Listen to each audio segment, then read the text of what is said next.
ساعة خير له من عمله عمره في أهله. وقال النبي صلى الله عليه وسلم لغدوة في سبيل الله أو روحة خير من الدنيا وما فيها. وقال النبي صلى الله عليه وسلم من اغبرت قدماه في سبيل الله عز وجل حرمهم الله على النار. وقال النبي صلى الله عليه وسلم إذا عزمت أمتي الدنيا نزعت منها هيبة الإسلام، وإذا تركت الأمر بالمعروف والنهي عن المنكر حرمت بركة الوحد، وإذا تسابت أمتي سقطت من عين الله، أو كما قال رسول الله صلی اللہ علیہ وسلم. میرے بھائیوں، دوستوں، بزرگوں، اللہ تبارک و تعالیٰ کے راستے میں نکلنا یہ اللہ تبارک و تعالیٰ کا امر ہے، حکم ہے. اللہ کے راستے میں نکلنا یہ اللہ تعالیٰ کا امر ہے. حضرت محمد مصطفیٰ صلی اللہ علیہ وسلم کی مہا سنت ہے، بڑا عمل ہے. رسول اللہ صلی اللہ علیہ وسلم کو حکم دیا اللہ تعالیٰ نے، یا ایھا المدثر قم فانذر، اے نبی چادر اوڑھنے والے کھڑے ہو جائیے اور لوگوں کو سمجھائیے، خبردار کیجیے. وربک فکبر، اپنے رب کی بڑائی بیان کیجیے. الف لام را کتاب انزلناہ الیک، یہ کتاب ہے، قرآن ہے، ہم نے آپ کی طرف اس کو نازل کیا. لتخرج الناس، تاکہ آپ لوگوں کو نکال دو. اب لوگ آپ صلی اللہ علیہ وسلم کے گھر میں نہیں تھے، لوگ اپنے گھروں میں تھے، اپنی دکانوں میں تھے، اپنے کارخانوں میں تھے، اپنے کھیت و کھلیان میں تھے کہ آپ کو انسانیت کو نکالنا ہے. اب انسانیت کو نکالنے کے لیے کیا کرنا پڑے گا؟ انسانیت کو نکالنے کے لیے آپ کو اپنے گھر سے نکلنا پڑے گا. انسانیت کو نکالنے کے لیے آپ کو انسانوں کے گھر جانا پڑے گا، ان کی دکانوں پر، ان کے کارخانوں پر جانا پڑے گا. تو رسول اللہ صلی اللہ علیہ وسلم اللہ کے حکم کو عام کرنے کے لیے، اس کے دین کو پھیلانے پہنچانے کے لیے اپنے گھر سے نکلے. تو جس طرح رسول اللہ صلی اللہ علیہ وسلم اللہ کے امر کی وجہ سے اپنے گھر سے نکلے اور لوگوں کے پاس پہنچ کر ان کو ایمان اور عمل کی دعوت دی، اسی طرح ہمیں اور تمہیں، پوری امت کو بھی اللہ کے راستے میں نکلنا ہے. نبیوں، رسولوں، پیغمبروں کی طرح انسانوں کے پاس پہنچ کر ان کو اللہ کا پیغام پہنچانا ہے. اللہ فرماتے ہیں وَلَقَدْ أَرْسَلْنَا نُوحًا إِلَىٰ قَوْمِهِ، ہم نے نوح کو بھیجا ان کی قوم کی طرف. وَلَقَدْ أَرْسَلْنَا، فرمایا ہم نے بھیجا، یہ نہیں کہا وَلَقَدْ أَجْلَسْنَا، ہم نے بٹھایا حضرت نوح کو، حضرت موسیٰ کو، حضرت عیسیٰ کو، کہ نہیں بٹھایا نہیں، بلکہ ان کو بھیجا. اذهب إلى فرعون إنه طغى، جاؤ فرعون کے پاس، انه طغى، وہ سرکش ہو گئے. یہ نہیں فرمایا کہ موسیٰ تم یہاں بیٹھ جاؤ اور فرعون کو یہاں بلاؤ، نہیں، اذهب إلى فرعون، فرعون کے پاس جاؤ. حضرت موسیٰ علیہ السلام کو اللہ تعالیٰ نے جانے کا حکم دیا، اور حضرت موسیٰ علیہ السلام ایک دم نہیں گئے، بلکہ انہوں نے اللہ تعالیٰ سے دعا کی کہ جب گشتوں میں جانا ہے، ملاقاتوں میں جانا ہے، راہ خدا میں نکلنا ہے، کہ اللہ سے اللہ کی مدد مانگ لو، اللہ سے اللہ کی نصرت مانگ لو. اللہ کی مدد کے بغیر، اللہ کی نصرت کے بغیر کوئی کام نہیں ہوگا. دعوت، تبلیغ یہ اللہ کا احسان عظیم ہے، اس میں ایک قدم اٹھنا یہ اللہ تعالیٰ کا احسان عظیم ہے.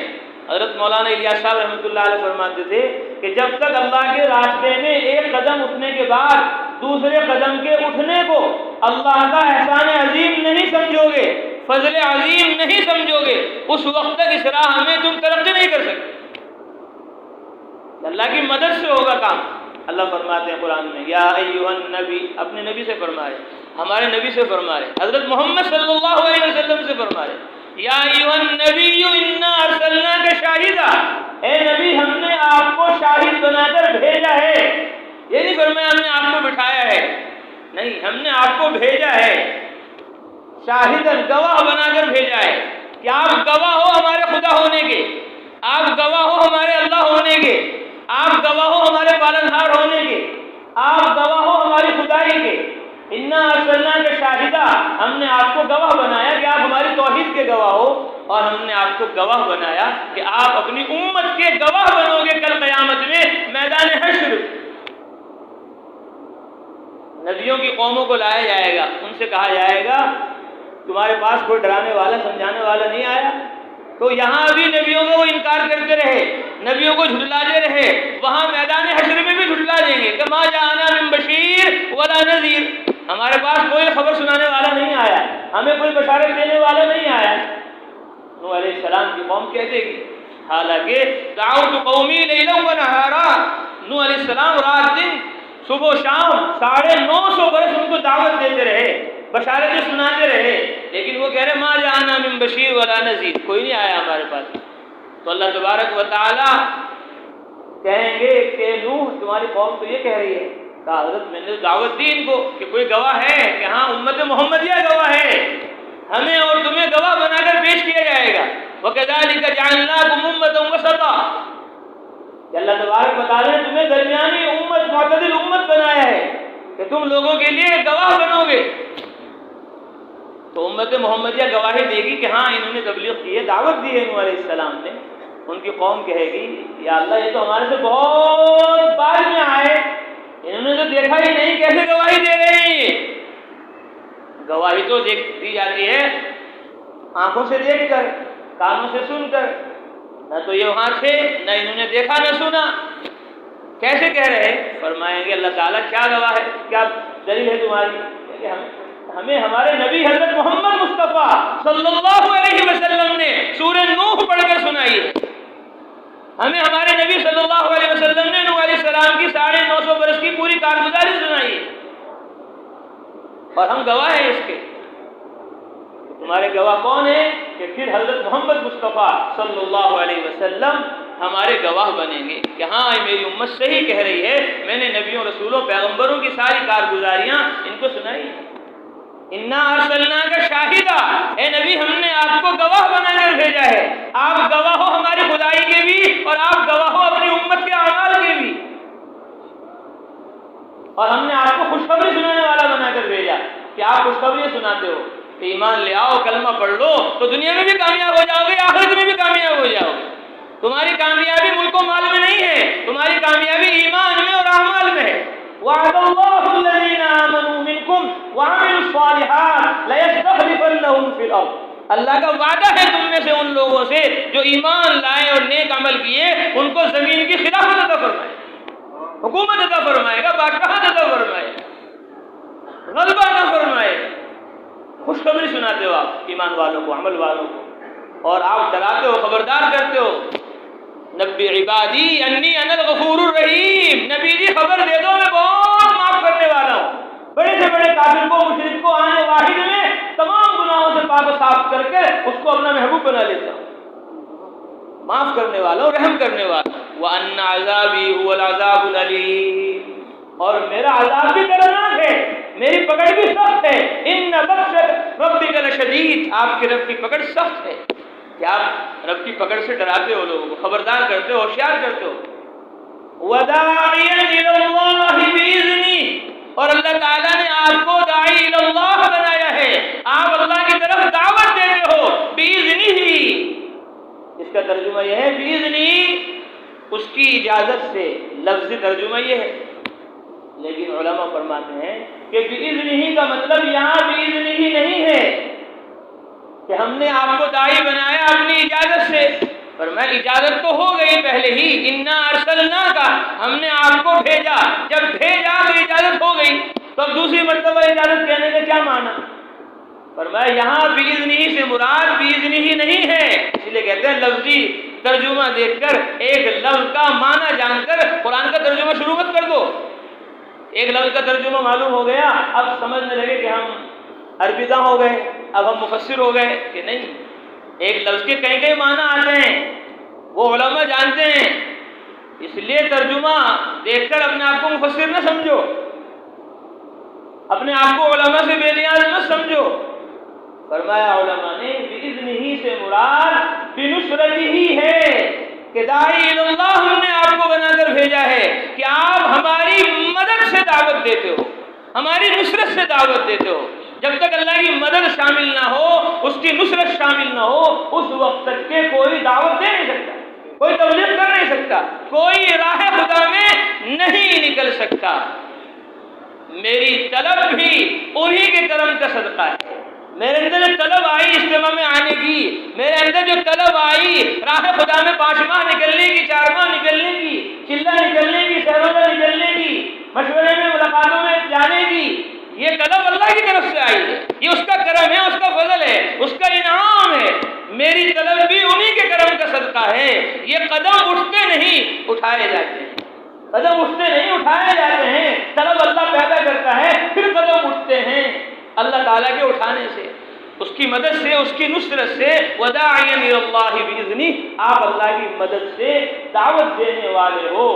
وسراجا منیرا، اور ہم نے آپ کو چمکتا ہوا روشن چراغ بنایا.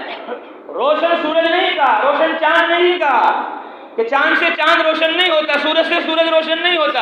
چراغ سے چراغ جلتا ہے کہ ایمان و عمل جو ہم نے آپ کو دیا ہے، آپ کی امت صحابہ آپ سے لیں گے، صحابہ سے تابعین لیں گے، تابعین سے تبع تابعین لیں گے. اسی طرح محدثین، فقہاء، ائمہ، یہ سلسلہ چلتا رہے گا قیامت تک. چراغ سے چراغ جلے گا، آپ کے سینے کی روشنی آپ کی امت کے سینوں میں آئے گی، اور آپ کی امت کے سینوں کی روشنی سارے عالم میں پہنچے گی. بِإِذْنِهِ وَسِرَاجًا مُنِيرًا وَبَشِّرِ الْمُؤْمِنِينَ. اور پھر اللہ تعالیٰ نے اپنے نبی کے مقام اور مرتبے کو بیان کرنے کے بعد کہ ہم نے آپ کو شاہد بھی بنایا، ہم نے آپ کو بشیر بھی بنایا، نذیر بھی بنایا، داعی اللہ بھی بنایا، اور ہم نے آپ کو سراج المنیر بھی بنایا. آپ کا اتنا بڑا مقام اور مرتبہ ہے، اور آپ کی امت کا، کہ آپ کی امت کا بھی ہے. وَبَشِّرِ الْمُؤْمِنِينَ، ایمان والوں کو، مسلمانوں کو، کلمے والوں کو خوشخبری دے دو. بِأَنَّ لَهُم مِّنَ اللَّهِ فَضْلًا كَبِيرًا، کہ اس طرح رسول اللہ صلی اللہ علیہ وسلم کا مقام اور مرتبہ تمام نبیوں، رسولوں، پیغمبروں سے افضل ہے. اسی طرح امت محمدیہ کا مقام اور مرتبہ تمام امتوں سے افضل ہے، تمام امتوں سے اعلیٰ ہے، تمام امتوں سے اشرف بہتر ہے. رسول اللہ کی برکت سے اللہ نے پوری امت کو دعوت عطا فرما دی، پوری امت کو تبلیغ عطا فرما دی، پوری امت کو راہ خدا کی نقل و حرکت اور چلت پھرت نبی اور رسولوں، پیغمبروں کی طرح عطا فرما دی. بشر المؤمنین، سارے مسلمانوں کو خوشخبری دے دو کہ سارے مسلمان نبی اور رسولوں، پیغمبروں کی طرح منتخب ہیں. اب ان تمام کو نبیوں، رسولوں، پیغمبروں کی طرح حرکت میں رہنا ہے، چلت پھرت میں رہنا ہے، قربانیاں دینا ہے، اور راہ خدا کے اندر نکلنا ہے. یا ایھا الذین آمنو، اے ایمان والو، مسلمانوں، هل ادلکم علی تجارت، کیا تمہیں میں ایسا کاروبار نہ بتاؤں جو تمہیں دردناک عذاب سے بچا لے. کہ راہ خدا کی نقل و حرکت، چلت پھرت، دعوت اور تبلیغ، یہ ایک تجارت ہے، یہ ایک کاروبار ہے دینی، یہ ایک کاروبار ہے اسلامی، یہ ایک تجارت ہے دعوت کی. کہ جس طرح تجارت سے مال بڑھتا ہے، اسباب بڑھتے ہیں، چیزیں بڑھتی ہیں، دنیا ترقی کرتی ہے، اسی طرح اس تجارت سے، اس دعوت سے، اس تبلیغ سے، اس راہ خدا کی نقل و حرکت، چلت پھرت سے ایمان بڑھتا ہے، یقین بڑھتا ہے، نمازی بڑھتے ہیں، روزے دار بڑھتے ہیں، حج کرنے والے بڑھتے ہیں، زکات دینے والے بڑھتے ہیں، مسجدیں بڑھتی ہیں، مدرسے بڑھتے ہیں، علماء بڑھتے ہیں، صلحاء بڑھتے ہیں، ائمہ بڑھتے ہیں. کائنات علم و ایمان سے پر ہو جاتی ہے، کائنات ایمان و عمل سے بھر جاتی ہے جب ایمان و عمل کی دعوت کے لیے امت نقل و حرکت، چلت پھرت کرتی ہے. اس تجارت سے تمہارا اپنا ایمان بھی بڑھے گا، تمہارے اپنے اعمال بھی بڑھیں گے، اور تمہارا اپنا تعلق بھی اللہ سے مضبوط ہوگا، رسول اللہ سے، صحابہ سے، قرآن سے، حدیث سے مضبوط ہوگا، اور تمہارے ذریعے سے یہ ایمان و قرآن، یہ سنت و شریعت عالم میں پھیلے گی اور پہنچے گی. هل ادلکم علی تجارت، کیا تمہیں ایسی تجارت نہ بتاؤں تنجیکم من عذاب علیم، جو تمہیں دردناک عذاب سے بچا لے. تؤمنون باللہ ورسولہ، تم اللہ اس کے رسول پر یقین کرو، اللہ اس کے رسول پر اپنے ایمان کو مضبوط کرو، اپنے ایمان و یقین کو قوی کرو. وَتُؤْمِنُونَ بِاللَّهِ وَرَسُولِهِ وَتُجَاهِدُونَ فِي سَبِيلِ اللَّهِ بِأَمْوَالِكُمْ وَأَنفُسِكُمْ، اور اپنے مال و جان کے ساتھ راہ خدا میں محنت کرو، اپنے جان و مال کے ساتھ راہ خدا میں قربانی دو، اپنا تن من دھن ہماری راہ میں قربان کرو۔ وَتُؤْمِنُونَ بِاللَّهِ وَرَسُولِهِ وَتُجَاهِدُونَ فِي سَبِيلِ اللَّهِ بِأَمْوَالِكُمْ وَأَنفُسِكُمْ، اپنا مال لگاؤ، اپنی جان لگاؤ، اپنی صلاحیت استعدادیں قربان کر دو۔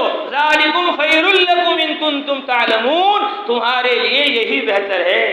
لوگ تو کہیں گے کہاں جا رہے دکان چھوڑ کر، یہ لوگ تو کہیں گے کہاں جا رہے کارخانہ چھوڑ کر، لوگ تو کہیں گے یہ کہاں جا رہے فیکٹری چھوڑ کر، لوگ تو کہیں گے کہاں جا رہے ہیں بیوی کو چھوڑ کر، کہاں جا رہے ہیں بچوں کو چھوڑ کر، کہاں جا رہے ہیں راحت و آرام کو قربان کر کر۔ لوگ تو نہ جانے کیا کیا باتیں بنائیں گے، ان کی باتوں کی طرف توجہ مت دو۔ تم اگر اللہ کو جانتے ہو، رسول اللہ کو جانتے ہو، قرآن اور حدیث کو جانتے ہو، جنت کو اور آخرت کو تم سمجھ چکے ہو، تو تم دنیا داروں کی باتوں کی پرواہ مت کرو۔ تم اپنا تن من دھن یہاں لگا دو، یغفر لکم ذنوبکم، اللہ تمہارے سارے گناہوں کو معاف کر دے گا، سارے خطاؤں کو اللہ تبارک و تعالیٰ تمہاری بخش دے گا۔ وَتُؤْمِنُونَ بِاللَّهِ وَرَسُولِهِ، کہ اللہ اس کے رسول پر ایمان اور یقین یہ سب سے بڑی تجارت ہے، یہ اللہ کے ساتھ معاملہ ہے کہ اپنے ایمان کو قوی کرو، اپنے ایمان کو مضبوط کرو، ایمان کامل بناؤ۔ ایمان دو ہیں، ایک ایمان قوی ہے اور ایک ایمان ضعیف ہے، ایک مضبوط ایمان ہے اور ایک کمزور ایمان ہے، ایک ایمان مضبوط ہے اور ایک ایمان کمزور ہے۔ ایک ایمان وہ ہے جو آدمی کو جنت میں لے جائے، ایک ایمان وہ ہے جو آدمی کو جنت میں لے جائے۔ وہ کون سا ایمان ہے؟ ایمان ایک ضعیف ہے اور ایک قوی ہے، ایک مضبوط ایمان ہے، کمزور ایمان ہے۔ ایک ایمان وہ ہے جو آدمی کو جنت میں لے جائے، وہ کون سا ایمان ہے بھائی بتاؤ؟ قوی ایمان ہے۔ کون سا ایمان ہے؟ دیکھو سب یہ کہہ رہے قوی ایمان ہے۔ ایمان دو ہیں، ایک ایمان قوی ہے، ایک ایمان ضعیف ہے۔ ایک ایمان وہ ہے جو آدمی کو جنت میں لے جائے کہ وہ کمزور ایمان ہے، وہ ضعیف ایمان ہے جو آدمی کو جنت میں لے جائے۔ قوی ایمان کون سا ہے؟ ہم نے تو سمجھا قوی ایمان وہ ہے جو آدمی کو جنت میں لے جائے۔ ایمان دو ہے، ایک مضبوط ایمان ہے، کمزور ایمان ہے۔ ایک ایمان وہ ہے جو جنت میں لے جائے کہ وہ کمزور ایمان ہے، وہ ضعیف ایمان ہے، وہ رائی کے دانے کے برابر ایمان ہے جو آدمی کو جنت میں لے جائے گا۔ کب؟ جب وہ جہنم میں جل کر کوئلہ بن چکا ہوگا، جہنم میں بن کر رہ کر راکھ بن چکا ہوگا، پھر وہاں سے اس کو نہر حیات میں ڈالا جائے گا اور پھر جنت میں اس کو لے جایا جائے گا اور اس کے گلے میں ایک پٹا ہوگا، یا بعض روایت میں اس کے ماتھے پہ لکھا ہوا ہوگا ھذا جہنمی، کہ یہ دوزخی ہے، جہنمی ہے۔ دنیا میں اس نے وقت نہیں لگایا مسجد میں، دنیا میں اس نے وقت نہیں لگایا علماء کی صحبت میں، دنیا میں اس نے وقت نہیں لگایا روزے میں، حج میں، زکات میں، عبادت میں، دعوت میں۔ سارا وقت اس کا دنیا داری میں، منمانی میں، منچائی میں، غفلت میں، کوتاہی میں لگتا رہا۔ اب اس کا وقت جہنم میں لگا، اس کا وقت دوزخ میں لگا، اس کا وقت اللہ کی قید میں لگا۔ اب یہ جہنم سے، دوزخ سے نکل کر آ رہا ہے۔ غیر ایمان والوں نے جب اس کو تانے دیے، جہنم میں ایمان والے غیروں کے ساتھ ہوں گے، اب وہ کہیں گے تمہارے ایمان نے تمہیں کیا فائدہ دیا، تمہارے اسلام نے تمہیں کیا فائدہ پہنچایا؟ ہم بھی جہنم میں ہیں، تم بھی جہنم میں ہو، ہم بھی عذاب میں ہیں، تم بھی عذاب میں ہو، تمہارے اسلام نے تمہیں کیا نوبہ دیا؟ اب ان کو وہ جہنم میں تانا دیں گے۔ یہاں بھی تانا دے رہے ہیں، یہاں بھی تانا دے رہے ہیں، یہاں بھی دیکھ کر سڑکوں پر اور اسٹیشنوں پر اور ایئرپورٹوں پر اور دنیا کے کونے کونے خطے میں ایمان والوں کو دیکھ کر، چلنے والوں کو دیکھ کر مذاق اڑا رہے ہیں، ہنس رہے ہیں ان کے اوپر۔ تو یہاں بھی تانے دیے مسلمانوں کو، وہاں بھی تانے۔ اب اللہ تعالیٰ کی غیرت کو جوش آئے گا کہ مسلمانوں کو، ایمان والوں کو یہاں تانے دیے جا رہے ہیں، تو اللہ تبارک و تعالیٰ جہنم سے ایمان والوں کو، مسلمانوں کو نکال لیں گے اور جہنم کے دروازے پر تالا لگ جائے گا، جنت کے دروازے پر تالا لگ جائے گا۔ اب یہ غیر ایمان والے یوں کہیں گے، قرآن میں 14ویں پارے کے شروع میں ہے ربما یود الذین کفروا لو کانوا مسلمین، ربما يود الذين كفروا، اب یہ نافرمان مجرم تمنا کریں گے کاش ہم بھی مسلمان ہوتے، چاہے نام کے ہی ہوتے، عبداللہ ہمارا نام ہوتا، عبد الرحمان ہمارا نام ہوتا، نماز نہ پڑھتے، روزہ نہ رکھتے، حج نہ کرتے، زکات نہ دیتے، رجسٹر میں سے بھی ہمارا نام ہوتا تو آج ہم یہاں سے نکل کر جنت میں چلے جاتے جس طرح یہ چلے گئے۔ اب وہ جنت میں جائیں گے، لوگ پہچان لیں گے کہ دنیا میں انہوں نے وقت نہیں لگایا، بڑے اجتماع ہوئے تھے شاہجہان پور میں، بڑے اجتماع ہوئے تھے کٹھور میں، بڑے اجتماع ہوا تھے میرٹھ میں، بڑے اجتماع ہوئے تھے یو پی میں، بڑے اجتماع ہوا تھے ہند میں، بڑی جماعتیں آئی تھی بنگال کی، بڑی جماعتیں آئی تھی میوات کی، اور بڑی جماعتیں آئی تھی بہار اور بنگال کی، اور بڑی جماعتیں آئی تھی شہروں کی اور دیہاتوں کی، آ کر انہوں نے کہا تھا بھائی کلمہ پڑھ لو، بھائی نماز پڑھ لو، بھائی مسجد میں آ جاؤ، بھائی اللہ کے دین کی محنت کر لو، بھائی یہ منمانی منچائی چھوڑ دو، کب تک تم بغیر نماز کی زندگی گزارو گے؟ کتنے رمضان چلے گئے تم نے نمازیں نہیں پڑھی، کتنی عیدیں چلے گئی تم نے عید و بقرعید نہیں پڑھی، کتنے جمعے چلے گئے تم نے جمعے نہیں پڑھے، کتنے اجتماع ہوئے تم اجتماع میں بھی شرکت نہ کر سکے۔ کم سے کم اب تو اپنے حال پر رحم کھاؤ، کم سے کم اب تو اپنی آخرت کی تیاری میں لگو، کم سے کم اب تو موت کو یاد رکھو، حشر کو یاد رکھو۔ لیکن یہ منمانی میں لگے رہے تھے، منچاہی میں لگے رہے تھے، اور نمازیں چھوڑتے رہے تھے، عبادتیں چھوڑتے رہے تھے، دعوتیں چھوڑتے رہے تھے، بڑی اجتماع ہو گئے، بڑی جماعتیں آ گئی، بڑی کارگزاریاں عالم کے سامنے آ گئی، لیکن ان کے سر پہ جوں نہ رہیں گی، اور یہ یوں ہی منمانی میں وقت گزار کر دنیا میں آج دوزخ میں جل کر اب یہاں آئے ہیں جہنم میں وقت لگا کر۔ اب لوگ کہیں گے ہاذا جہنمی، یہ وہاں وقت لگا کر آئے۔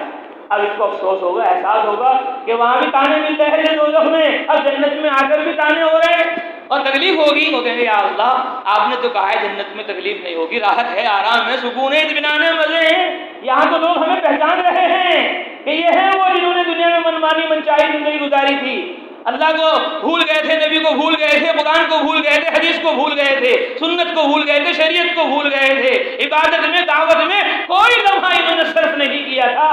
آج یہ یہاں آئے ہیں وقت لگا کر جہنم سے، تو ہمیں تکلیف ہو رہی ہے کہ ہم پہچانے جا رہے ہیں۔ اے اللہ جب آپ نے اتنا کرم فرما دیا، فضل فرما دیا، اب یہ پٹا بھی گلے سے نکال دو، یا اللہ یہ جان دے ہاذا جہنم میں لکھا ہوا ہے پیشانی پر، اس کو مٹا دو تاکہ ہم سب کے ساتھ جنت میں رہیں۔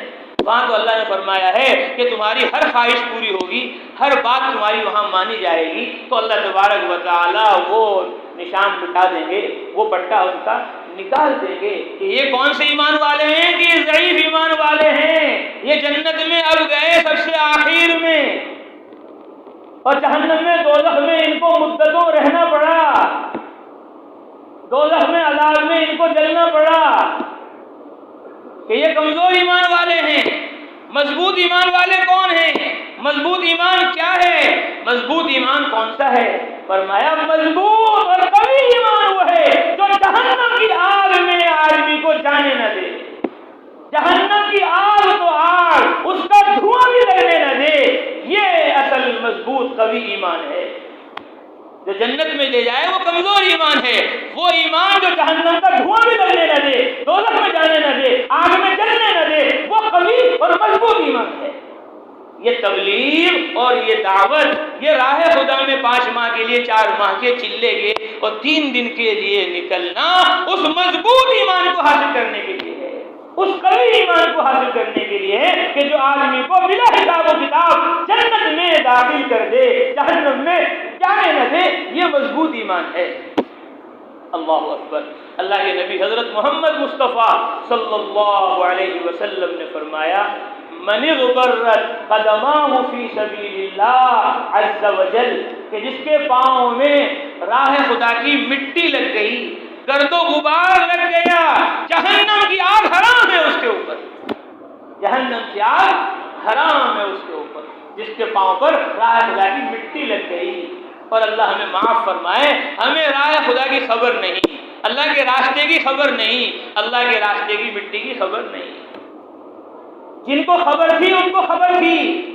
امام بخاری رحمۃ اللہ علیہ کے استاد عبداللہ ابن مبارک رحمۃ اللہ علیہ، جو 6 مہینے حدیث لکھتے تھے، حدیث پڑھاتے تھے، اور 6 مہینے اللہ کے راستے کی نقل و حرکت چلت پھرت میں رہتے تھے، میدان کارزار میں راہ خدا میں گھوڑے کی پشت پر سوار 6 6 مہینے جب حدیث لکھتے تھے اور قلم بناتے تھے، لکڑی کے پوروے ہوتے تھے، جو قلم بن کر پوروا کا برادہ بچ جاتا تھا اس کو اکٹھا کرتے تھے، جمع کرتے تھے، اور جب وہ بہت سارا ہو گیا فرمانے لگے جب میں مروں اور مجھے نہلایا جائے تو یہ قلم کا جو برادہ ہے جس سے میں نے حدیثیں لکھی ہیں، اس برادے سے میرا پانی گرم کر کر مجھے غسل دیا جائے، اور جب میں اللہ کے راستے میں نکلتا ہوں اور راہ خدا میں جب وہ جاتے تھے مٹی گرد و غبار ان کے اوپر لگتا تھا، اس کو اتارتے تھے کپڑوں سے، سواری سے، اور سب کو جمع کرتے رہتے تھے گرد و غبار۔ سڑکیں ایسی تھی، اب جب گرد و غبار بہت زیادہ اکٹھا ہو جاتا فرماتے تھے اس کی اینٹیں بناؤ، کچی اینٹیں بنا کر کہ جب میں مر جاؤں اور مجھے قبر میں رکھا جائے تو میرے قبر میں یہ اللہ کے راستے کی مٹی کی اینٹیں رکھی جائیں تاکہ اللہ میری بخشش کر کے میرے درجے بلند کر دے۔ ہمارے حضرت مولانا انعام الحسن صاحب رحمۃ اللہ علیہ نے کردھنے میں آپ کے میرٹھ میں اجتماع ہوا، وہاں یہ بیان حضرت نے فرمایا، اور اس اجتماع سے 1500 جماعتیں نکلی۔ کتنی جماعتیں نکلی؟ 1500 جماعتیں۔ آج کتنی نکل رہی ہیں؟ 3000۔ کتنی جماعتیں نکل رہی؟ 1500 جماعتیں نکلی۔ یہ ہے، اس کو کہتے ہیں اجتماع۔ یہ 1500 جماعتیں نکلیں، 2000 جماعتیں نکلیں، 1000 جماعتیں نکلیں، 800 جماعتیں نکلیں، 900 جماعتیں نکلیں، تو 1500 جماعتیں نہیں نکل رہی تو کم سے کم 1500 آدمی تو نکل جائیں آج۔ بھائی وہاں 1500 جماعتیں نکلی، آج 1500 آدمی نکل جائیں، تیار ہیں؟ 1500 جماعتیں نکلی۔ سردھنے میں حضرت نے یہ واقعہ سنایا کہ عبداللہ ابن مبارک رحمۃ اللہ علیہ 6 مہینے کی گرد و غبار اور مٹی جمع کرتے تھے اور اس کی اینٹیں بنواتے تھے، وہ برادہ لکڑی کا جمع کرتے تھے، اس سے اپنے پانی گرم کرنے کی ترغیب دی، اور اس مٹی کو راہ خدا کی مٹی کی اینٹوں کو قبر میں رکھنے کی، کہ ان کو پتہ تھا اللہ کے راستے کی مٹی کی قیمت کا۔ اور ان کے زمانے میں حضرت نے فرمایا بزرگ تھے حضرت فضیل ابن عیاض رحمۃ اللہ علیہ، جو 6 مہینے مکہ میں عبادت کرتے تھے اور 6 مہینے مدینے میں عبادت کرتے تھے۔ ان کو کہا جاتا تھا عابد الحرمین، کہ یہ حرمین کے عابد ہیں، 6 مہینے مکہ میں ہیں، 6 مہینے مدینے میں ہیں، اور عبادت کے اندر رات دن لگے ہوئے ہیں۔ ایک آدمی جا رہا تھا حرم، عبداللہ ابن مبارک نے اس کو خط لکھا کہ یہ جا کر فضیل ابن عیاض کو دے دینا۔ فضیل ابن عیاض حرم سے نکل رہے تھے اور ان کو یہ پرچہ دیا، اس پرچے میں اشعار لکھے جس کو علامہ ابن کثیر نے تفسیر ابن کثیر میں یا ایھا الذین آمنوا اصبروا وصابروا ورابطوا اس کی تفسیر میں نقل کیا۔ آخر میں اس میں شعر لکھے ہوئے تھے عربی میں، یا عابد الحرمین لو ابصرتنا، یا عابد الحرمین لو ابصرتنا لعلمت انك في العبادة تلعب، یا من يغضب خده بدموعه فنحورنا بدمائنا تتخذب۔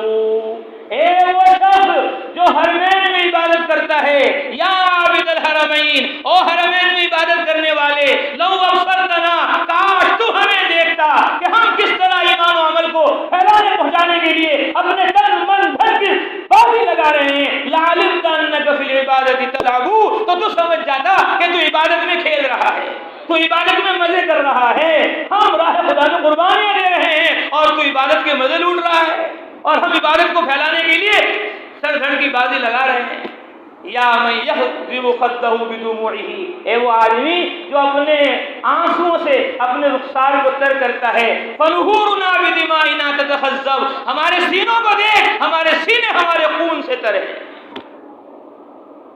اور لمبے اشعار لکھے اور ان کو انہوں نے پڑھا اور ان کی آنکھوں سے آنسو جاری ہو گئے اور وہ رونے لگے۔ وہ خیر خواہی کا زمانہ تھا، وہ بھلائی کا زمانہ تھا، اور وہ سمجھتے تھے ایک دوسرے کے جذبات کو، ایک دوسرے کی فکر کو کہ حضرت ہم سے کیا چاہتے ہیں، ان کا منشا کیا ہے، سمجھتے تھے۔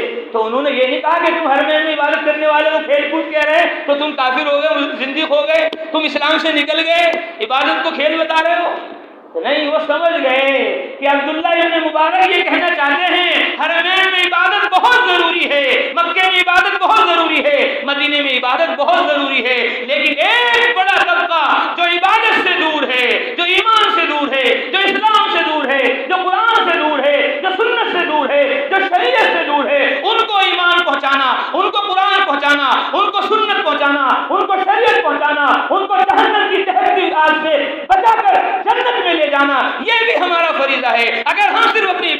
کرتے رہے اور ہم نے مخلوق خدا کی فکر نہ کی، سب جہنم میں چلے جائیں گے، کون جنت میں جائے گا؟ کون ان کی فکر کرے گا؟ اب کوئی نبی آنے والا نہیں، کوئی رسول آنے والا نہیں، کوئی پیغمبر آنے والا نہیں. ہمیں عبادت کو اور دعوت کو اس طرح جمع کرنا ہے کہ سارا عالم عبادت پر آ جائے، سارا عالم دعوت پر آ جائے، سب جہنم سے بچ کر جنت میں چلے جائیں. ایسی محنت ہمیں کرنی ہے. تو فرمایا عبداللہ ابن مبارک نے مجھے نصیحت کی اور سمجھایا مجھے کہ راہ خدا میں بھی نقل و حرکت چلت پھرت کرنی چاہیے. اور پھر انہوں نے ایک حدیث لکھی جس کا تعلق بھی اللہ کے راستے کے اجر اور ثواب سے تھا کہ واقعی راہ خدا کا اجر و ثواب بے انتہا ہے اور اللہ کے خصوصی وعدے اس کے اوپر ہیں. تو یہ جانتے تھے اللہ کے راستے کی فضیلت کو اور اس کی قدر و قیمت کو. حضرت مولانا الیاس صاحب اللہ تعالیٰ ان کی قبر کو نور سے منور فرمائے، حضرت مولانا الیاس صاحب رحمۃ اللہ علیہ نے فرمایا یہ تو اللہ کے راستے کی مٹی کی فضیلت ہے، یہ تو اللہ کے راستے کی گرد و غبار کی فضیلت ہے کہ گرد و غبار اگر لگ گیا تو جہنم کی آگ حرام ہے.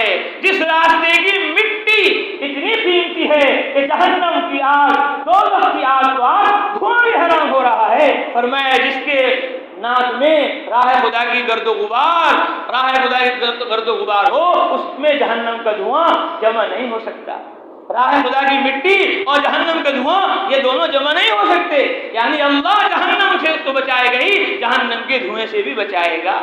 فرمایا یہ تو اللہ کے راستے کی مٹی کی فضیلت ہے کہ جہنم کی آگ تو آگ دھواں بھی حرام ہو رہا ہے. تو جس راستے کی مٹی اتنی قیمتی ہے اس راستے کا 5 ماہ کتنا قیمتی ہوگا، اس راہ کے 4 ماہ کتنے قیمتی ہوں گے، اس راہ کے چلے کتنے قیمتی ہوں گے، اس راہ کے اشرے کتنے قیمتی ہوں گے، اس راہ کے 3 دن کتنے قیمتی ہوں گے، اس راہ کی تعلیم کتنی قیمتی ہوگی، اس راستے کی نماز کتنی قیمتی ہوگی، اس راستے کا روزہ کتنا قیمتی ہوگا، اس راستے کا ذکر کتنا قیمتی ہوگا، اس راستے کی تلاوت کتنی قیمتی ہوگی، اس راستے کی عبادت کتنی قیمتی ہوگی، اس راستے کی دعوت کتنی قیمتی ہوگی. جس راستے کی مٹی اتنی قیمتی ہے، دوزخ کی آگ حرام ہو رہی ہے، اس راستے میں نکل کر قرآن حدیث کو سیکھنا اور اس کو پھیلانا کتنا قیمتی ہوگا. اس کا اندازہ مرنے کے بعد لگے گا.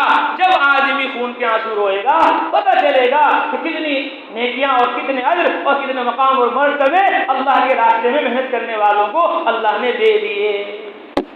اللہ کے نبی نے ایک دفعہ فرمایا کہ جو آدمی مسلمان ہوا، کلمہ پڑھا، نماز پڑھی، روزہ رکھا، حج کیا، زکات دی، چاہے راہ خدا کی نقل و حرکت چلت پھرت کی یا نہ کی، وہ جنت میں داخل ہوگا. صحابی کو یہ بات بہت پسند آئی. فرمایا اللہ کے رسول دوبارہ ارشاد فرمائیے. آپ نے فرمایا جو آدمی مسلمان ہوا، نماز پڑھی، روزہ رکھا، حج کیا، جنت میں جائے گا، چاہے وہ راہ خدا میں نکلا یا نہ نکلا، چاہے اس نے راہ خدا میں محنت کی یا نہ کی. فرمایا اللہ کے رسول دوبارہ فرمائیے. آپ صلی اللہ علیہ وسلم سمجھ گئے، یہ سمجھ رہے کہ بس اپنی عبادت کر لو اور کام پورا ہو گیا. فرمایا اللہ کے رسول صلی اللہ علیہ وسلم نے کہ جو آدمی راہ خدا میں نکلتا ہے اللہ تعالیٰ نے اس کے لیے کیا رکھا ہے. فرمایا عد اللہ تعالیٰ للمجاہدین فی سبیل اللہ 100 درجہ. اللہ نے راہ خدا کی نقل و حرکت چلت پھرت کرنے والوں کے لیے اپنا تن من دھن اللہ کے کلمے کو بلند کرنے کے لیے قربان کرنے والوں کے لیے جنت میں 100 درجے ہیں. اور ما بین الدرجتین کما بین السماء والارض، اور 2 درجوں کے درمیان کا فاصلہ اتنا ہے جتنا زمین سے لے کر آسمان کا. یہ 1 درجہ ہے. ایسے 100 درجے ملیں گے اللہ کے دین کی محنت کرنے والوں کو، راہ خدا کی نقل و حرکت کرنے والوں کو، راہ خدا کی چلت پھرت کرنے والوں کو، امت کو، انسانیت کو اللہ کا پیغام پہنچانے والوں کو، اللہ کے بندوں کو اللہ سے قریب کرنے والوں کو یہ درجے اللہ تبارک و تعالیٰ بلند عطا فرمائیں گے. ایک حدیث میں آیا کہ اللہ سے جنت الفردوس مانگو جو سب سے اعلیٰ درجے کی جنت ہے، اللہ سے جنت الفردوس مانگو. اور دوسری روایت میں ہے کہ جنت الفردوس خاص ہے امر بالمعروف نہی عن المنکر کرنے والوں کے لیے، ایمان و عمل کی دعوت دینے والوں کے لیے کہ اللہ ان کو سب سے قریبی اور اپنی جنت اللہ تبارک و تعالیٰ ان کو جنت فردوس عطا فرمائے. اس لیے اللہ کے راستے میں نکلنا یہ سب سے بڑا عمل ہے کہ اس عمل سے سارے اعمال وجود میں آتے ہیں. اس عمل سے سارے اعمال زندہ ہوتے ہیں. اس لیے اس راہ میں ہمیں نکلنا ہے اور اس راہ میں نکلنے کی پوری امت کو، پوری انسانیت کو دعوت دینی ہے. اس کے لیے ہمیں سہروزہ کا، عشرہ کا، چلہ کا، 5 ماہ کا، اندرون کا، بیرون کا، مردوں کا، مستورات کا ہر تقاضا پورا کرنا ہے. شہر والوں کو بھی نکلنا ہے، دیہات والوں کو بھی نکلنا ہے، مالداروں کو بھی نکلنا ہے، غریبوں کو بھی نکلنا ہے، عالموں کو بھی نکلنا ہے، متعلموں کو بھی نکلنا ہے، اماموں کو بھی نکلنا ہے، مؤذنوں کو بھی نکلنا ہے، متولیوں کو بھی نکلنا ہے، عرب والوں کو بھی نکلنا ہے، عجم والوں کو بھی نکلنا ہے. پوری امت راہ خدا میں نکل جائے، یہ اس نقل و حرکت چلت پھرت کا مقصد ہے. حضرت مولانا الیاس صاحب رحمۃ اللہ علیہ فرماتے تھے میں اس تبلیغ سے، دعوت سے 2 باتیں چاہتا ہوں. ایک تو پوری امت، مشرق مغرب شمال جنوب، عرب عجم، مالدار غریب، مرد عورت، بوڑھے جوان، پوری امت پورے دین کو لے کر جماعتیں بنا کر نکلنے کی سنت زندہ کرے. ہر مسلمان ایمان والا راہ خدا میں نکلے. اور دوسرا میں اس کام سے یہ چاہتا ہوں کہ امت کا ایک فرد، ہر مسلمان ایمان والا، کلمے والا، اس کی دلی تمنا آرزو یہ ہو کہ میرا کام اس دنیا میں راہ خدا میں جان دینے کے علاوہ کچھ نہیں ہے. میرا کام اس دنیا میں راہ خدا میں جان دینے کے علاوہ کچھ نہیں. میری زندگی امانت، میری آرزو شہادت. یہ حضرت محمد صلی اللہ علیہ وسلم کی تمنا تھی. فرماتے تھے میں اللہ کے راستے میں نکلوں اور شہید ہو جاؤں، پھر اللہ کے راستے میں اللہ مجھے زندہ کرے، پھر راہ خدا میں نکلوں، پھر شہید ہو جاؤں. ثم احیا ثم اقتل ثم احیا ثم اقتل ثم احیا ثم اقتل. کہ راہ خدا میں جان میری نکلتی رہے اور اللہ تعالیٰ جان مجھے عطا فرماتے رہے، اور راہ خدا میں جان میری نکلتی رہے، زندگی ملتی رہے اور راہ خدا میں قربان ہوتی رہے. یہ حضرت محمد صلی اللہ علیہ وسلم کی تمنا، یہ حضرت محمد صلی اللہ علیہ وسلم کی آرزو اور یہ آپ صلی اللہ علیہ وسلم کی خواہش تھی. مولانا الیاس صاحب رحمۃ اللہ علیہ فرماتے تھے جب تک لاکھ جان کے ساتھ اس راہ میں قربان ہونے کی نیت نہیں کرو گے، اس وقت تک تم اس راہ میں ترقی نہیں کر سکتے. لاکھ جان کے ساتھ.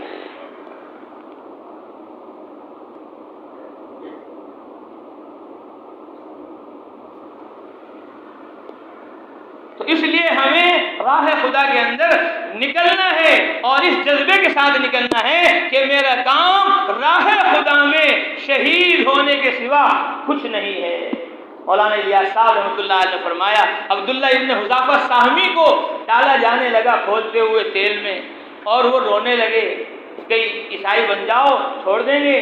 کہ نہیں، کہ پھر کیوں روئے؟ کہ مجھے رونا اس بات پر نہیں آ رہا ہے کہ عبداللہ کی ایک جان ہے وہ آج چلی جائے گی. موت کے ڈر سے میں نہیں رو رہا، مجھے ڈر اور خوف نہیں ہے موت کا، میں تو اس بات پر رو رہا ہوں ہائے عبداللہ ابن حذافہ ساہمی کی ایک جان ہے وہ آج چلی جائے گی. کاش میرے جسم پر جتنے بال ہیں اتنی میری جانیں ہوتی، ہر جان میں راہ خدا میں قربان کر دی. یہ ہے وہ بات جس کو مولانا الیاس صاحب رحمۃ اللہ علیہ فرماتے تھے کہ لاکھ جان کے ساتھ اس راہ میں قربان ہونے کی نیت کرو. کریں گے انشاءاللہ، جان راہ خدا میں دیں گے انشاءاللہ، اور راہ خدا میں دیر کے لیے، دور کے لیے، اندرون بیرون کے لیے سارے عالم میں جائیں گے انشاءاللہ. اب اللہ کے راستے میں جو نکل رہے ہیں اور جو نکلیں گے، بس ان کو صرف 3 کام کرنے ہیں. کتنے کام کرنے ہیں؟ 3 کام کرنے ہیں. راہ خدا میں نکل کر 3 دن میں، اور راہ خدا میں نکل کر 3 چلوں میں 3 کام جو کرے گا اللہ جل جلالہ وعمن والہ اس کو 3 چیزیں عطا فرمائیں. راہ خدا میں 3 دن میں اور 3 چلے میں جو 3 کام کرے گا اللہ اس کو 3 چیزیں عطا فرمائیں. اللہ تعالیٰ اس کو ایمان کی فکر عطا فرمائیں، اللہ تعالیٰ اس کو اعمال کی فکر عطا فرمائیں گے، اور اللہ تعالیٰ اس کو ایمان اور عمل کو عالم میں پھیلانے اور پہنچانے، تبلیغ کی، دعوت کی فکر عطا فرمائیں کہ ایمان کو بنانا ہے، ایمان کو بچانا ہے اور ایمان کو اعلیٰ درجے تک پہنچانا ہے. اور اعمال 100% سر سے لے کر پاؤں تک حضرت محمد مصطفیٰ صلی اللہ علیہ وسلم کی سیرت، صورت ہماری زندگی سے ظاہر ہو جائے.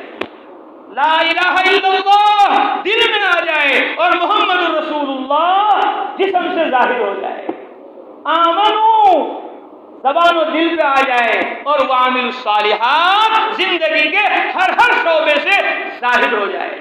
فرماتے تھے بزرگ والذین آمنوا سے مراد ایمان و یقین ہے، اور وعامل الصالحات سے مراد حضرت محمد مصطفیٰ صلی اللہ علیہ وسلم کی پاکیزہ نورانی زندگی ہے کہ تین باتوں پر عمل کرنے سے اللہ جل جلالہ عمن والہ ایمان کی، عمل کی، اور ایمان و عمل کو عالم میں پھیلانے پہنچانے کی، تبلیغ کی فکر عطا فرمائے۔ تین باتوں پر اگر نکل کر راہ خدا میں عمل کیا، سب سے پہلی اور بنیادی بات وہ اپنے امیر کی اطاعت ہے، وہ اپنے امیر کی فرما برداری ہے، وہ اپنے امیر کی بات کا ماننا ہے۔ یا ایھا الذین آمنوا اطیعوا اللہ واطیعوا الرسول، ایمان والو اللہ کی مانو، رسول اللہ کی مانو، واولی الامر منکم، اور اپنے امیروں کی مانو، اپنے ذمہ داروں کی مانو۔ من اطاع الامیر فقد اطاعنی، جس نے امیر کی بات مانی اس نے میری بات مانی۔ ومن عصى الامیر فقد عصانی، اور جس نے امیر کی نافرمانی کی اس نے میری نافرمانی کی۔ ومن عصانی فقد عصى اللہ، اور جس نے میری نافرمانی کی اس نے اللہ کی نافرمانی کی۔ تو امیر کی اطاعت سے رسول اللہ صلی اللہ علیہ وسلم کی اطاعت آئے گی، رسول اللہ صلی اللہ علیہ وسلم کی اطاعت سے اللہ کی اطاعت آئے گی۔ اطاعت سے ہی تربیت ہے، اطاعت سے ہی ترقی ہے، اطاعت سے ہی دین ہے، اسلام ہے، اطاعت سے ہی اللہ کی رضا اور خوشنودی ہے۔ سب سے پہلا بگاڑ اس کائنات میں جو آیا ہے وہ نافرمانی کی وجہ سے آیا ہے، وہ اطاعت نہ کرنے کی وجہ سے آیا ہے۔ تمام ملائکہ اللہ کی اطاعت و فرما برداری میں لگے ہوئے تھے۔ اللہ نے فرمایا اسجدوا لآدم، آدم کو سجدہ کرو۔ فسجدوا، سارے فرشتوں نے سجدہ کر دیا، الا ابلیس، سوائے ابلیس کے، ابا، اس نے انکار کر دیا، واستکبر، تکبر کیا، ما منعک ان تسجد لما خلقت بیدی، جس کو میں نے اپنے دونوں ہاتھ سے بنایا ہے آدم کو، تو نے ابلیس اسے سجدہ کیوں نہ کیا؟ اے اللہ خلقتنی من نار وخلقتہ من طین، آپ نے مجھے آگ سے بنایا، اسے مٹی سے بنایا، مٹی ڈالو نیچے جاتی ہے، آگ جلاؤ اوپر جاتی ہے، انا خیر منہ، میں اس سے بہتر ہوں۔ شیطان اطاعت کر رہا تھا اللہ کی، آسمانوں میں زمینوں میں۔ حضرت تھانوی رحمۃ اللہ علیہ نے لکھا کہ 10 برس نہیں 10,000 برس شیطان نے اللہ کی عبادت کی، اللہ کی اطاعت کی، اللہ کی فرما برداری کی، آسمان و زمین کا کوئی حصہ نہیں چھوڑا جہاں پر اس نے سجدہ نہ کیا ہو، جہاں پر اس نے عبادت نہ کی ہو۔ 10 لاکھ برس یہ فرمایا حضرت تھانوی رحمۃ اللہ علیہ نے، 10 لاکھ برس شیطان نے اللہ کی اطاعت کی۔ طبیعت چل رہی تھی، جی چاہ رہا تھا تو بات مانتا رہا۔ اس لیے کہتے ہیں اطاعت راہ خدا میں نکل کر صرف وہ نہیں کر رہی تھی جس میں طبیعت چلتی ہے۔ امیر صاحب کے یاد آؤ دسترخوان بچھ گیا، کھانا کھا لو بھائی، بستر لگا لو، سو جاؤ، اطاعت کر رہے ہیں بھائی، تہجد میں اٹھ جاؤ بھائی، ملاقاتوں میں جاؤ، گشت کرو، 5 ماہ کی 4 ماہ کی ماہ مستورات جماعت نقد وصول کرو۔ اب گشتوں میں جانے کو تیار نہیں، ملاقاتوں میں جانے کو تیار نہیں، تعلیم میں بیٹھنے کو تیار نہیں، تہجد اشراق کا پابندی کرنے کو تیار نہیں، کہ جہاں طبیعت چل رہی کہ بھئی دعا پڑھ لو سبحان اللہ و بحمدہ، تعلیم مکمل ہو گئی، کہ اس میں اطاعت ہو رہی ہے، کھانے میں سونے میں اطاعت ہو رہی ہے، اور گشتوں میں ملاقاتوں میں نقد جماعتیں بنانے میں کہ اطاعت نہیں ہو رہی، کہ اس سے تربیت نہیں ہوگی، اس سے اصلاح نہیں ہوگی۔ جن کاموں میں طبیعت چلتی ہے ان میں بھی اطاعت کرنی ہے، اور جن کاموں میں طبیعت نہیں چلتی ان میں بھی اطاعت کرنی ہے۔ شیطان کی طبیعت چل رہی تھی، 10 لاکھ برس اس نے اطاعت کی۔ اب اللہ نے کہا اسجدوا لآدم، آدم کو سجدہ کرو۔ اب اس کی طبیعت نہیں چلی، اس نے کہا اس سے پہلے میں پیدا ہوا ہوں، یہ ابھی میرے سامنے بنائے، میرے سامنے مٹی لائی گئی، میرے سامنے اس کا پتلا بنایا گیا، میرے سامنے اس کے اندر روح پھونکی گئی، اور میرے سامنے اس کا وجود ہوا، اب میں اس کو سجدہ کروں؟ اب اس کی طبیعت نہیں چلی۔ اب کیا ہوا؟ اللہ نے فرمایا اخرج منہا فإنک رجیم، نکل جائے یہاں سے، مردود ہے تو۔ اب وہ 10 لاکھ برس کی اطاعت جو منمانی منچاہی طبیعت کے چاہنے سے ہو رہی تھی وہ سب ساری رائے گا اور بیکار ہو گئی. ایک حکم جو آیا جس سے تربیت ہونی تھی، ترقی ہونی تھی، اس کو چھوڑ کر راندۂ درگاہ ہوا اور بدبخت ہو گیا، مردود ہو گیا، اللہ کے دربار سے دھتکارا گیا کہ جب اطاعت کو چھوڑا اور منمانی منچائی کو ختم نہ کیا تو اب ہمیشہ کے لیے ملعون ہو گیا. تو اس لیے اطاعت وہ معتبر ہے جو نفس کے خلاف ہو. ہمارے حضرت مولانا سید خان صاحب رحمۃ اللہ علیہ فرماتے تھے اصلاح نفس مخالفت نفس میں ہے. نفس کی اصلاح جب ہوگی جب نفس کے خلاف امر آئے، حکم آئے، اس پر آدمی جم جائے اور اپنے امیر کی اطاعت اور فرما برداری کر لے، اب ترقی ہوگی، اب اصلاح ہوگی. تو پہلا کام اپنے ذمہ دار کی اطاعت کرنی ہے، چاہے امیر نیا ہو چاہے امیر چھوٹا ہو، اس کی بات ماننی ہے. اللہ کے نبی نے فرمایا اطاعت کرو، بات کو سنو، مانو امیر کی، چاہے وہ حبشی غلام ہی کیوں نہ ہو، چاہے اس کا سر کشمش کی طرح کیوں نہ ہو، بہت کمزور اور ضعیف کیوں نہ ہو، اس کی بات کو تسلیم کرنا ہے، اس کی بات کو ماننا ہے. سمعنا وأطعنا یہ تمہارا شعار ہے کہ سنیں گے اور مانیں گے. سن لیا اور مان لیا، اسی میں تمہاری ترقی ہے. پہلی بات راہ خدا میں نکل کر ہمیں اپنے امیر کی اطاعت کرنی ہے. اور دوسرا کام راہ خدا میں نکل کر اللہ کے پاکیزہ مقدس گھر مسجد میں رہنے کا اپنے آپ کو عادی بنانا ہے، اپنے آپ کو پابند بنانا ہے کہ مسجد اللہ کا گھر ہے، فرشتوں کا ماحول ہے اور فرشتے اللہ کی 100% اطاعت فرما برداری کرتے ہیں. صحبت صالح ترا صالح کند، نیک کی صحبت تمہیں نیک بنا دے گی اور برے کی صحبت تمہیں برا بنا دے گی.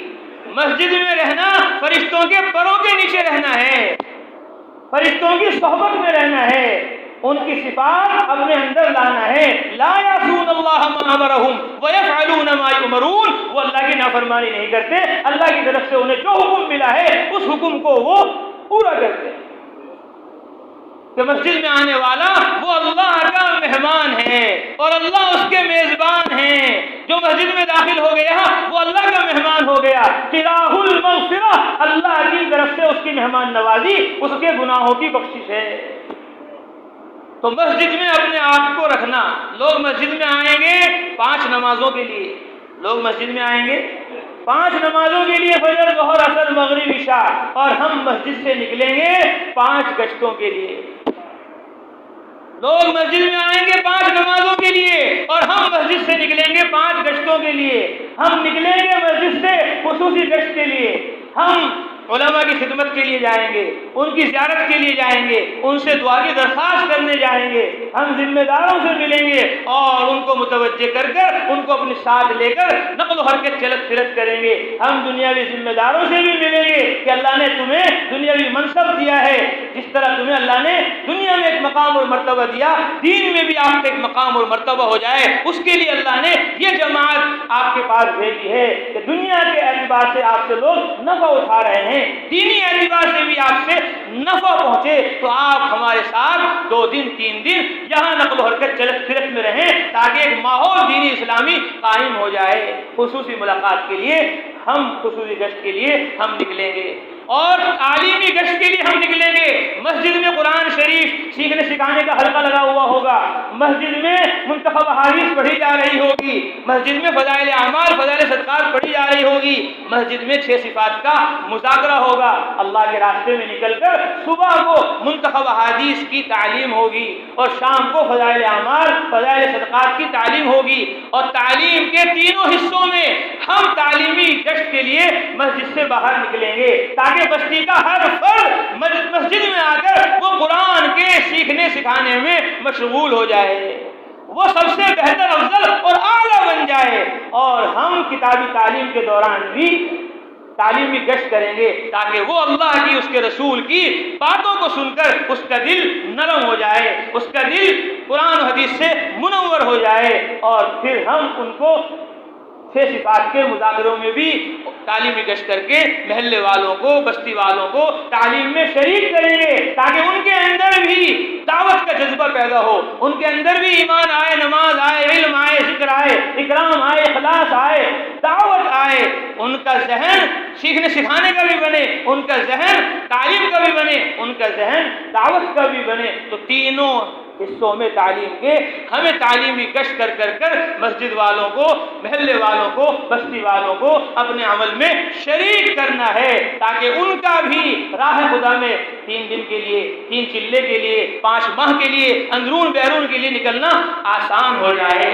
تو ہم نکلیں گے مسجد سے تشکیلی گشت کے لیے کہ جن لوگوں نے نام پہلے سے لکھا رکھے ہیں، اجتماع ہو رہا ہے شاہجہاں پور میں اور وہاں نام لکھے ہوئے ہیں، کچھ تو چلے گئے، کچھ رہ گئے، جو رہ گئے ہیں اب ہم تشکیلی گشت کریں گے، ان کے پاس جائیں گے، ماشاءاللہ آپ کا نام لکھا ہوا تھا، جماعت چلی گئی، آپ نہ جا سکے، اب الحمدللہ جماعت اللہ نے آپ کے پاس بھیج دی ہے، اب آپ کو نقل ہمارے ساتھ نکلنا ہے۔ برسوں سے آپ کا نام لکھا جاتا رہا لیکن ابھی تک سفر نہ ہو سکا، اب انشاءاللہ ہمیں سفر کرنا ہے۔ تو تیسرا گشت ہمارا تعلیمی گشت کے بعد تشکیلی گشت ہوگا، اور چوتھا گشت ہمارا عمومی گشت ہوگا، عصر کے بعد یا مغرب کے بعد، جس وقت محلے کے زیادہ لوگ وہاں ملتے ہوں گے۔ اللہ کے نبی صلی اللہ علیہ وسلم نے فرمایا ان المسلم اذا زار اخاه المسلم، جب مسلمان کی زیارت کے لیے جاتا ہے، ملاقات کے لیے جاتا ہے، شیعہ 70,000 ملک، اس کے پیچھے 70,000 فرشتے چلتے ہیں، یصلون علیہ، اور سب کے سب اس کے لیے مغفرت کی دعا کرتے ہیں، وَيَقُولُونَ، اور یہ کہتے ہیں اللہم صلہ کما وصلہ فیکا، اے اللہ یہ تیری وجہ سے ملنے جا رہا ہے، اس کو تو اپنے سے ملا لے، اس کو تو اپنا قریبی تعلق عطا فرما دے۔ 70,000 فرشتے دعا کرتے ہیں۔ مولانا الیاس صاحب رحمۃ اللہ علیہ نے فرمایا یہ تو ایک آدمی کی زیارت پر ہے، ایک آدمی کی ملاقات پر 70,000 فرشتے ہیں۔ جب قوموں کی قوموں سے ملاقاتیں ہو رہی ہوں گی، جب علاقے والوں کی علاقے والوں سے ملاقاتیں ہو رہی ہوں گی، جب ہمارا عمومی گشت ہوگا کہ محلے کے 100% مسلمانوں سے جب ملنا ہوگا، تو کتنے ملائکہ اور کتنے فرشتے ہمارے ساتھ ہوں گے؟ ایک آدمی کی ملاقات پر 70,000 فرشتے ہیں، تو سارے محلے والوں کی ملاقات پر کتنے ملائکہ ہوں گے؟ تو اس لیے ہم چوتھا گشت عمومی گشت کر کے سب سے ملاقاتیں کر کے ان کو مسجدوں میں لائیں گے، اور پھر ان کی تشکیلیں ہوں گی۔ پھر 5واں گشت جو سب سے زیادہ اہم ہے، جو سب سے زیادہ ضروری ہے، وہ ہے وصول یابی گشت، کہ اب ہم نقل جن کے نام آ گئے، تیار ہو گئے، اب ہم ان کے گھروں پہ جا کر ان کو وصول کر کے راہ خدا میں 5 ماہ کے لیے بھیجیں گے، راہ خدا میں 4 ماہ کے لیے بھیجیں گے۔ ہماری تشکیل شہر روزہ سے لے کر اور 5 ماہ تک ہوگی، ہماری تشکیل مردوں کی بھی ہوگی اور مستورات کی جماعتوں کی بھی ہوگی، ہماری جماعتوں سے ہر جماعت نکل رہی ہو، بیرون کا تقاضا بھی پورا ہو رہا ہو اور مستورات کا تقاضا بھی پورا ہو رہا ہو، اور پرانوں کی بھی تشکیلیں ہو رہی ہوں، نئے کی بھی تشکیلیں ہو رہی ہوں، اور سب کو وصول کر ہمیں اب مسجد کو بدلنا ہے۔ ایک مسجد سے دوسری مسجد تک جب تک نہیں جائیں گے، جب تک یہاں کے لوگ راہ خدا میں نقد ہماری طرح نہ نکل جائیں۔ خربوزے کو دیکھ کر خربوزہ رنگ بدلتا ہے، جماعتوں کو دیکھ کر جماعتیں نکلتی ہیں، جماعتوں سے جماعتیں نکلے یہ اصل ہے۔ ہمارے ایک بزرگ تھے سہارنپور کے نظام الدین میں مرکز میں، وہ بار بار فرماتے تھے پرانوں کے جوڑ میں جب پہنچتے تھے سارا ملک، وہ کہتے تھے کہ بھائی یہاں پھر رہے وہاں پھر رہے، وہ سہارنپوری انداز میں بات کرتے تھے، بھائی یہاں جا رہے وہاں جا رہے، یہاں جوڑ وہاں اجتماع۔ بھائی اجتماع کے 3 نقصان ہیں، اجتماع کے 3 نقصان ہیں، فرماتے تھے حضرت مولانا یعقوب صاحب رحمۃ اللہ علیہ کہ اجتماع کے 3 نقصان ہیں۔ اجتماع کا ایک نقصان یہ ہے کہ نقد ادھار ہو جاتا ہے، نقد ادھار ہو جاتا ہے۔ بھائی جماعت کا کامیاب ہے، نقد جماعت نکلو، لڑائی اور جھگڑا جو ہے پوری دنیا میں تبلیغ کا وہ اسی بات پر ہے کہ بھائی نقد چلو مسجد میں، کہ جی میں آ جاؤں گا صبح کو، ارے میں جمعہ سے شروع کر دوں، بھائی جمعہ صبح چھوڑ دو، ابھی چلو، ابھی تعلیم ہو رہی ہے، ابھی مشورہ ہو رہا ہے، ابھی ملاقات ہو رہی ہے، ابھی میں جاؤں گا عید کے بعد، ابھی میں جاؤں گا بقرہ عید کے بعد، ابھی میں جاؤں گا برسات میں، ابھی میں جب جاؤں گا موقع ہوگا۔ ارے بھائی جب موقع نہیں ابھی چل، موت کا کچھ پتہ نہیں، انسان بلبلا ہے پانی کا، کچھ بھروسہ نہیں زندگانی کا۔ تبلیغ کا مقصد ادھار کو نقد کرنا ہے۔ ہمارے گاؤں میں ایک جگہ تشکیل ہو رہی تھی ایک مولانا کی، کبھی سال لگا لو مولانا، تو چلیے ہاں لگاؤں گا، کبھی ارادہ کر دو نام لکھا دو اور جلدی ترتیب بناؤ، نام لکھا لو، کبھی جب جانا ہو چل جاؤں گا، کیا نام لکھانا ضروری ہے؟ تو ہمارے ساتھی نے کہا جی وہ فلاں گاؤں ہے خانپور، وہاں تشکیل ہو رہی تھی ایک آدمی کی، کہ بھائی نکلو اللہ کے راستے میں اور نام لکھاؤ۔ اس نے نام لکھایا نہیں، ایک دن کے بعد اس کا انتقال ہو گیا، اگلے دن اس کا انتقال ہو گیا۔ بس مولانا کا پارا گرم ہو گیا کہ بھائی اسی لیے میں تبلیغ کے خلاف ہوں، اسی لیے میں جماعت کے خلاف ہوں کہ اگر میں نے نام نہیں لکھا تو میں بھی مر جاؤں گا، وہ تو مر گیا، میں نے نام نہیں لکھا تو میں بھی مر جاؤں گا ابھی۔ تو وہ ساتھی ہمارے سال والے تھے، تشکیل والے، تو انہوں نے کہا نہیں مولوی صاحب اس کا مطلب یہ نہیں ہے کہ اگر آپ نے نام لکھا ہے تو آپ بھی مر جاؤ گے، اس کا مطلب یہ ہے کہ موت کا کچھ پتہ نہیں، موت کب آ جائے۔ اگر وہ نام لکھا لیتا تب بھی مرتا، مرنا تو تھا ہی اس کو، اگر وہ نام لکھا لیتا تو تب بھی مرتا، وہ نام نہیں لکھا پھر بھی مر گیا۔ اس کا مطلب یہ نہیں ہے کہ اگر آپ نے نام نہ لکھا تو آپ بھی مر جاؤ گے، اس کا مطلب یہ ہے کہ موت کا کچھ پتہ نہیں۔ جو کچھ کرنا ہے نیت ارادہ ابھی کر لو، جو کچھ کرنا ہے عمل ابھی کر لو، یہ اس کا مطلب ہوتا ہے۔ اس کا مطلب یہ نہیں کہ اگر تم نے نہ لکھا تو تم بھی مر جاؤ گے، اس نے لکھا ہے نہیں اس لیے مرا، وہ نہیں، یہ مطلب نہیں۔ مطلب یہ ہے کہ موت کا کچھ پتہ نہیں ہے کب آ جائے۔ اس لیے مولانا یوسف صاحب فرماتے تھے اول تو لوگ ہماری بات سنتے نہیں، سنتے ہیں تو سمجھتے نہیں کیا کہنا چاہ رہے ہیں۔ تو میں مر جاؤں گا کہ نہیں، مرو گے نہیں، مرنا تو اپنے وقت پر ہی ہے، لیکن اگر لکھا لو گے تو اجر و ثواب اللہ عطا فرما دیں گے۔ انما الاعمال بالنیات، اعمال کا دار و مدار نیت پر ہے، نیت پر بھی اللہ اجر دیتے ہیں، اور نیت بڑی چیز ہے، ارادہ بڑی چیز ہے۔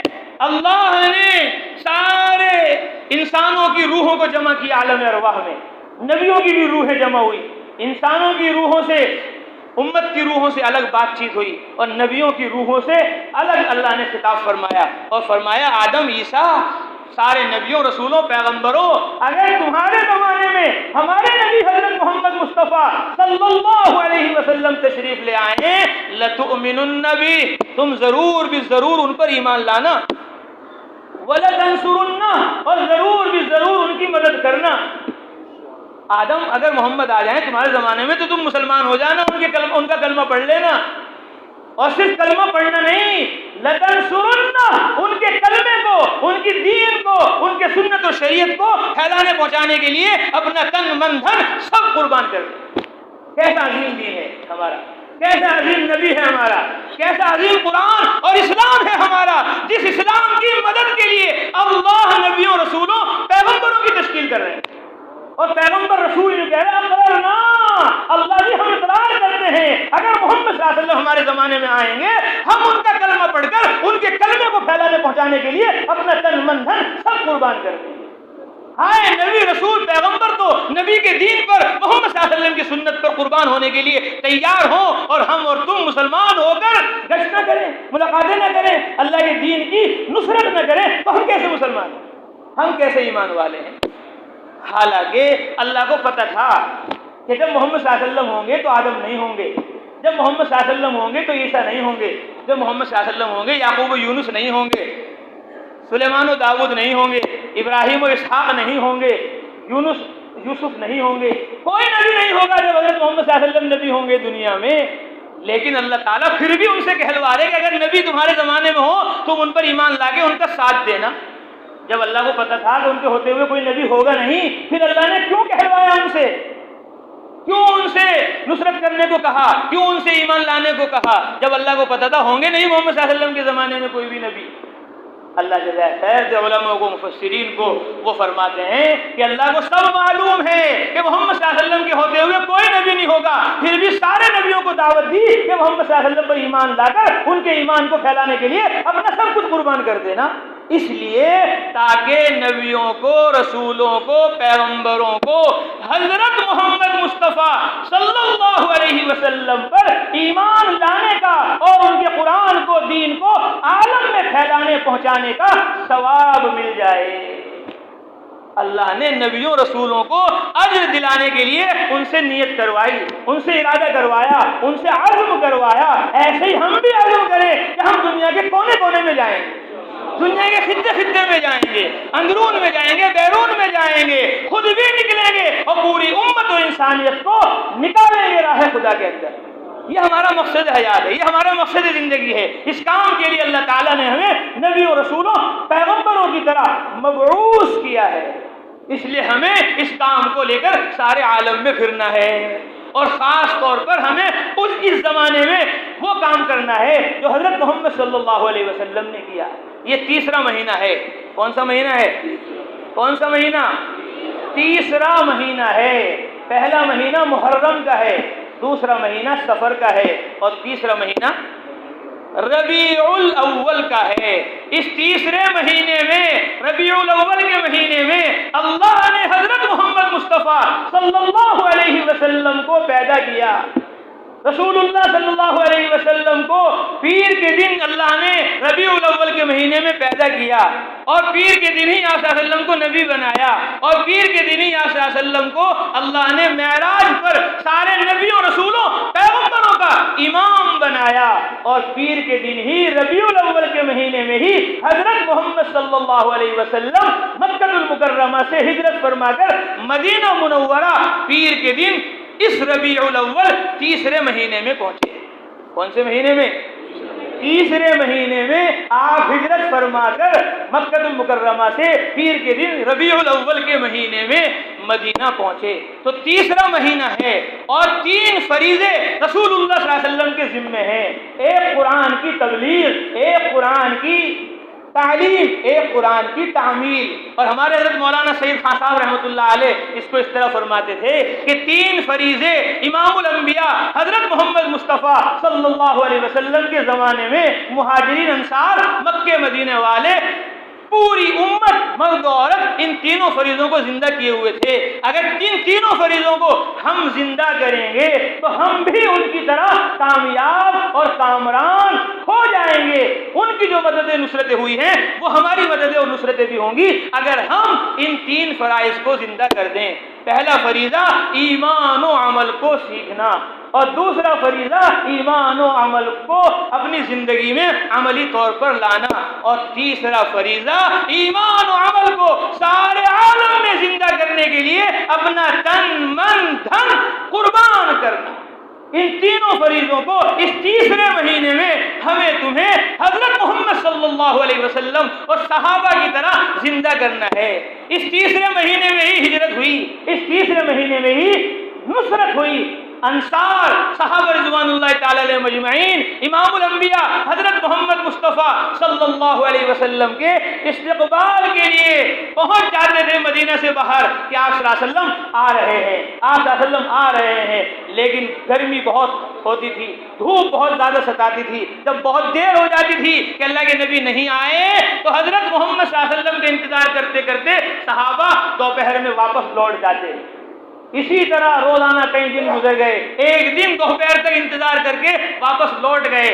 ابھی گھر پہنچے تھے، اتنے میں ایک یہودی اپنے قلعے پر چڑھا کسی کام کے لیے، اور اس نے دور سے دیکھا کہ ایک جماعت آ رہی ہے سفید کپڑوں میں ملبوس، سفید کپڑے پہنے ہوئے اور ریت کو ادھر ادھر کرتے ہوئے، اور وہ دیکھتے ہی سمجھ گیا اور اس پر اپنے نفس پر قابو نہ پا سکا۔ حیات الصحابہ میں مولانا یوسف صاحب رحمۃ اللہ علیہ نے لکھا کہ اپنے نفس پر وہ قابو نہ پا سکا اور زور سے کہنے لگا، یا معاشر العرب، او عرب والوں، مدینے والوں، وہ دیکھو تمہارے حضرت آ رہے ہیں، وہ دیکھو تمہارے حضرت آ رہے ہیں۔ یعنی دین کی نقل و حرکت اور دین کی چلت پھرت اور رسول اللہ صلی اللہ علیہ وسلم کا استقبال ایسا صحابہ رضوان اللہ تعالی علیہ مجمعین کر رہے تھے کہ غیروں کو بھی معلوم ہو گیا ایسا ہمارا گشت ہونا چاہیے، ایسی ہماری ملاقاتیں ہونی چاہیے، ایسے ہمارے فیروزہ کی جماعتیں اور ایسے ہمارے عشرے کی جماعتیں اور ایسے ہمارا اجتماع ہونے چاہیے کہ پورے عالم کو خبر ہو جائے کہ یہ مسلمان ہیں، ایمان والے ہیں، یہ اللہ کے دین پر چلنے والے اور اللہ کے دین کو لے کر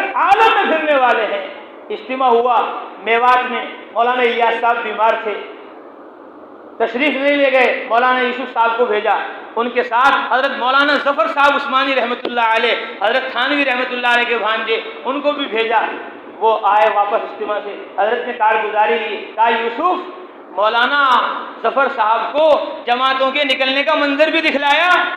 کہ جی وہ تو دکھلایا نہیں۔ مولانا الیاس صاحب رحمۃ اللہ علیہ فرمایا، یوسف یہی تو دکھلانے کی چیز تھی۔ اجتماع جمع ہونے کا نام نہیں ہے، اجتماع دسترخوان کے بچھنے کا نام نہیں ہے، اجتماع بیان کے تقریر کے ہونے کا نام نہیں ہے، اجتماع جماعتوں کے نکلنے کا نام ہے۔ ان کو دکھا دے کس طرح قرن اول میں صحابہ رضوان اللہ تعالی علیہ مجمعین مکہ چھوڑ کر، مدینہ چھوڑ کر دور دراز ملکوں میں اللہ کے دین کو پھیلانے کے لیے جماعتیں بنا کر جا رہے تھے۔ ارے یوسف یہی تو دکھانے کی چیز تھی، یہی تم نے مولوی ظفر کو دکھائی نہیں، کیسے جماعتیں اللہ کے راستے میں جا رہی تھی۔ کیسے جماعت اللہ کے راستے میں جماعتیں بن بن کر نکل رہی تھی۔